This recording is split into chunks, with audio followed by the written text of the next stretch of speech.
De ninguna manera, Pedro, y aquí debemos de remitirnos al principio de especialidad de la norma, ¿no? La norma lo único que ha hecho, como tú bien has señalado, es ya convertir en imputables a menores de 16 o 17. Pero para efectos de la protección de la víctima hay un término importante en el derecho que se llama revictimización. Que ya expandió sus tentáculos más allá de la extorsión al narcotráfico, según se va conociendo. Sin embargo, tanto este criminal como otros cabecillas de bandas utilizan a menores de edad para que puedan delinquir, puedan matar o detonar la dinamita o la granada en el acto extorsivo. Esto ha hecho que el Congreso termine aprobando una ley para tratar con mano dura, como si fuesen adultos, a menores de edad que incurren en actos criminales. Si esos tienen 16, 17 años, van para una prisión de adultos, no para un centro de menores. Sin embargo, con todo esto, ¿realmente podría obtenerse un resultado positivo en la lucha contra la criminalidad? Doctor Carrión, ¿cuál es su opinión técnica y la experiencia como penalista que tiene? Bueno, Pedro, lo que se dice desde el ámbito penal o criminológico suena siempre impopular, ¿no? Porque, digamos, lo que la población esperaría con este tipo de normas, es decir, ya incluir, por ejemplo, a los menores de 16 o 17 dentro de los delitos de adultos, o elevar las penas por sí mismas, pues la población esperaría una opinión en que esto sí va a servir para controlar la criminalidad. Pero la data criminológica, Pedro, es decir, ya la data dura de si estas normas conducen a la disminución de criminalidad, no es así, ¿no? Las normas por sí mismas no solucionan el índice, la reducción del índice de criminalidad. Sin embargo, lo que se debe de señalar es de que sí existe un cierto impacto, pero muy mínimo, hablando porcentualmente.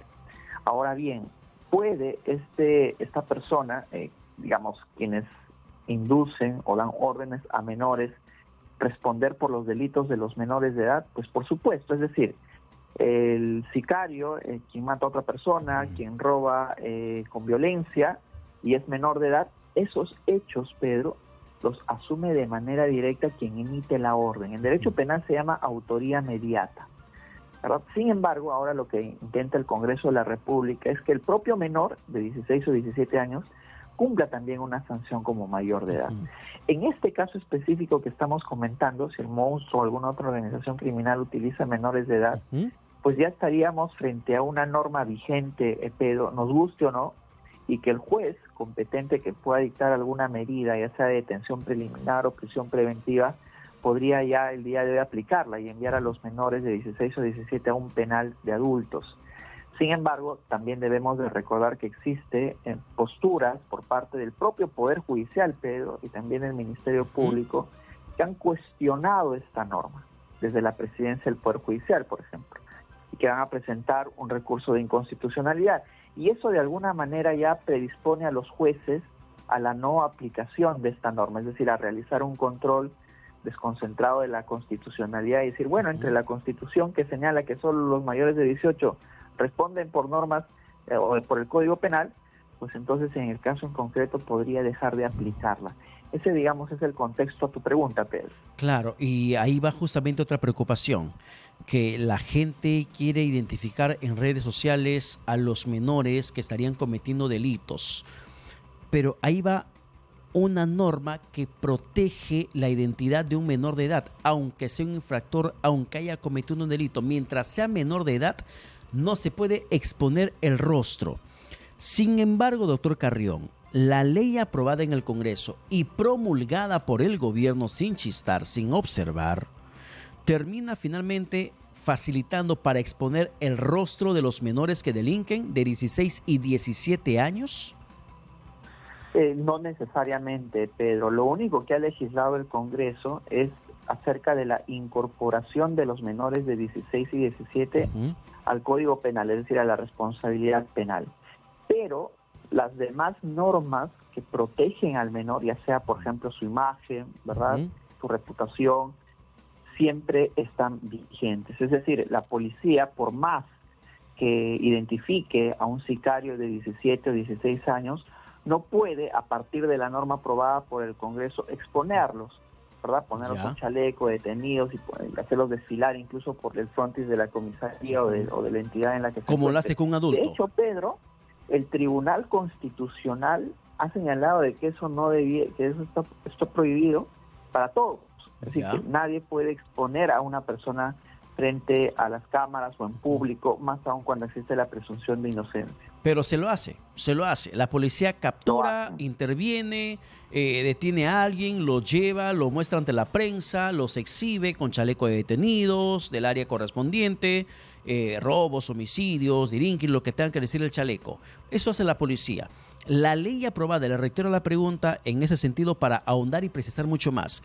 La ley aprobada por el Congreso en la que considera imputables a los menores de 16 y 17 años para que sean procesados como adultos tras la comisión de un delito, podría hacer que un policía o la policía como institución pueda así exponer a los menores capturados si tiene 16 o 17 años tras cometer algún delito? De ninguna manera, Pedro. No existe una norma que haya derogado las anteriores que protegen al menor de edad de cara a la exhibición pública si es que han cometido alguna infracción o ya en este caso un delito.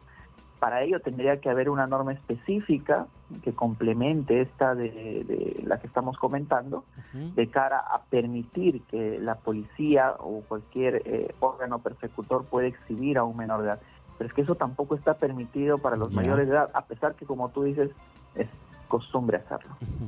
Y en el caso de los medios de comunicación, doctor Carrión, por ejemplo, hay otro elemento importante, protección de los menores de edad cuando se trata de un hecho delictivo, como víctima o como victimarios. La identidad, los nombres completos, cuando se trata de menores de edad, debemos poner las iniciales de un menor de edad, o ni siquiera mencionarlo, ni siquiera las iniciales. Esta ley ya rompe ese candado. Se puede identificar plenamente a un menor que ha matado, que ha detonado una dinamita, que lanzó una granada, que percutó el arma de fuego contra un transportista público hasta matarlo. Hay menores de edad involucrados en estos actos horrendos de la criminalidad. El solo hecho de que ya lo van a procesar, si tiene 16 o 17 años como si fuese un adulto, ya libera finalmente esa barrera de no publicar su nombre completo de quién es. De ninguna manera, Pedro. Y aquí debemos de remitirnos al principio de especialidad de la norma, ¿no? La norma lo único que ha hecho, como tú bien has señalado, es ya convertir en imputables a menores de 16 o 17. Pero para efectos de la protección de la víctima, hay un término importante en el derecho que se llama revictimización, ¿no? Y esto no es posible simplemente, ¿no? Se tiene que resguardar la identidad tanto de la víctima, si es que es menor de edad, así como del victimario si se trata de 16 o 17. Para ello no existe, digamos, un ámbito interpretativo que solamente devenga de la norma recientemente aprobada por el Congreso. Ello tiene que seguir siendo resguardado bajo sanción administrativa de quien lo pueda divulgar. Eso es importante precisar. Entonces, ¿qué cosa sí podría pasar con estos menores de edad que delinquen? ¿Qué cosa sí podría hacer la policía, doctor Carrión? Bueno, la policía podría eventualmente presentarlos, pero resguardando el rostro, por ejemplo, ¿no? En la prensa también podría hacerlo pixeleando, quizás al parte del rostro, de cara a que no se les identifique tanto a la víctima como a los victimarios menores de edad. De hecho, esta protección, Pedro, nació con un delito muy grave, que es el delito, por ejemplo, de violación sexual, ¿no?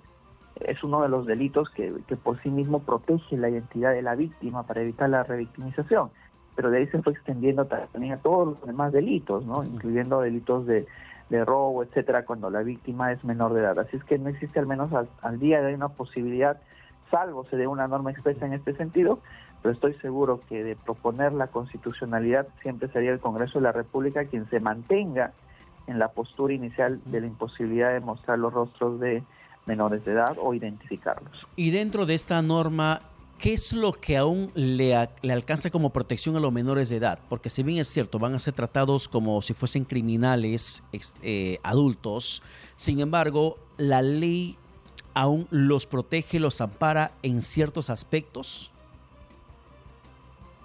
Bueno, los ampara en el ámbito, por ejemplo, de los derechos que informa al menor de edad. De hecho, solo incorporarlos como menores o mayores ya imputables, Pedro, no significa que, por ejemplo, el principio de resocialización prevalente sobre el menor de edad se deje de lado.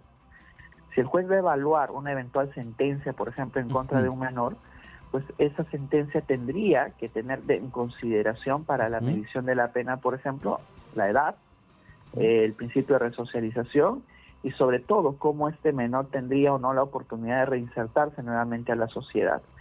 Ahora, también el ámbito de la protección social, es decir, si el menor se encuentra en un penal de adultos, pues tendría que tener prioridad en el ámbito del tratamiento sociológico y psicológico, de cara a garantizar de alguna manera su reinserción y resocialización. Pero ya todos sabemos, y te has dado un aspecto importante, Pedro, en la práctica no sucede. Es por eso que existen muchos inconvenientes de mandar a un menor de edad a un penal de adultos, porque no existen estos profesionales en suficiente cantidad, no existe logística, hay hacinamiento, y quizás todo lo que ahora estamos mencionando simplemente quede en la teoría cuando el menor ya se encuentra en un penal de adultos. Claro, y para terminar la entrevista, doctor Carrión, quiero salir del tema de los menores de edad y quiero pedirle su opinión técnica sobre la efectividad que se pretende dar a conocer desde el gobierno con la imposición del uso de chalecos reflectantes con placa de rodaje para quienes estén en motocicletas y con multas bastante cuantiosas, por cierto, y uso de cascos según las características dadas por el Ministerio de Transportes y Comunicaciones. ¿Por qué no se puede ver la efectividad de la misma en estos momentos, tratándose de una sociedad que se encuentra sumida en el temor de que en algún momento el criminal nos alcance a nosotros, de que una bala perdida, una dinamita, una granada nos termine impactando también en el negocio que podamos estar poniendo, ya que esos delincuentes andan en motocicleta, pero los delincuentes también son tan responsables y respetuosos de la ley que ahora delinquen con chaleco puesto y con casco puesto. ¿Por qué no se ve la efectividad de una norma que permite o que desea controlar el tema criminal en el país? Ese es el problema de reconducir el control de la criminalidad, Pedro, únicamente a la emisión de una norma, porque detrás de la emisión de esta norma, de la obligatoriedad de que los que se conducen por un vehículo porten este tipo de identificaciones, debería de venir de la mano de un control mucho más riguroso por parte de las autoridades para velar por la implementación de esta norma precisamente emitida.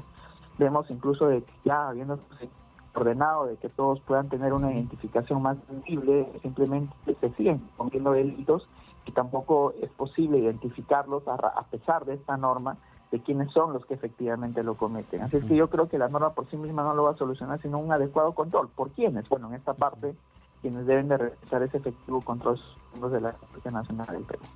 Bien, doctor Carrión, muchas gracias por la comunicación alcanzada.